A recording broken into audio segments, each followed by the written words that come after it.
and it's booming for another reason. It's booming because of tariffs. Yeah, please, go ahead. Thank you, Mr. President. You said ahead of this decision that if the Supreme Court Yeah, please, ruled, go ahead. Thank you, Mr. President. What will you say to foreign nations who seek to renegotiate their deals? And what did you mean a moment ago when you said that the Supreme Court has been swayed by foreign interests?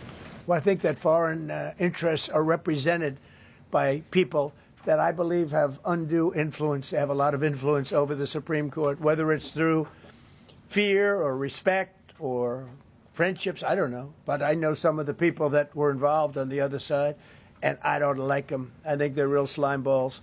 And got to do what's right for the country. You got to do what's right for the Constitution. That's why I respect so much Justice Thomas and Alito, Kavanaugh, because they not only dissented, their dissent is so strong. When you read their dissent, you know, a lot of times you'll read a dissent and it's like, well, you don't know, it could go either way.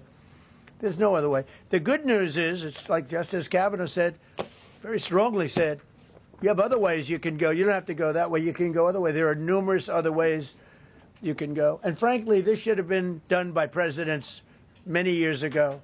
They allowed our country to be eaten alive. We lost 50% of our car business. We used to make cars. We made all the cars. And then Mexico came, Canada came, and Japan and Germany. But they're all coming back now. They're all coming back at record levels.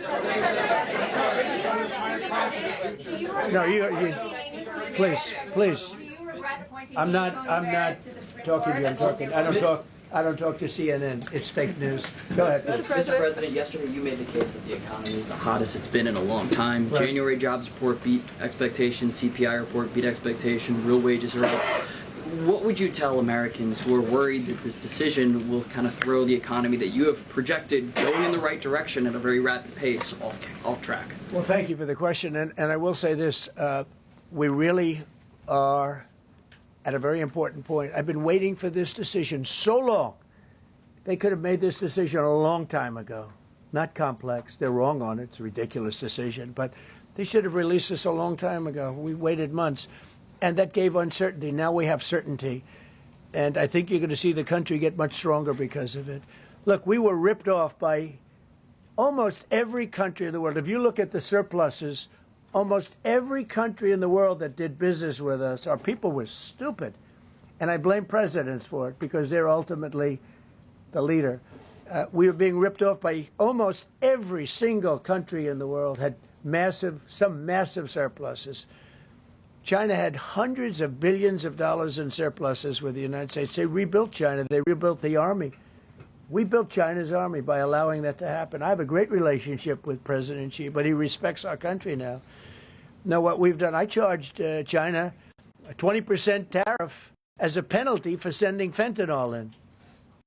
And that was 20 times more than they could make by selling fentanyl. And I said, you know, at some point you're going to say, like, and they have reduced it. You know, fentanyl is down by more than 30% coming into our country. Part of that is our strong border. We have a strong border now.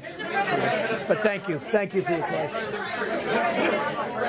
Mr. President, sir, you warned once in a social media post that if the Supreme Court did this, shot down your tariffs, the U.S. would be, quote, financially defenseless.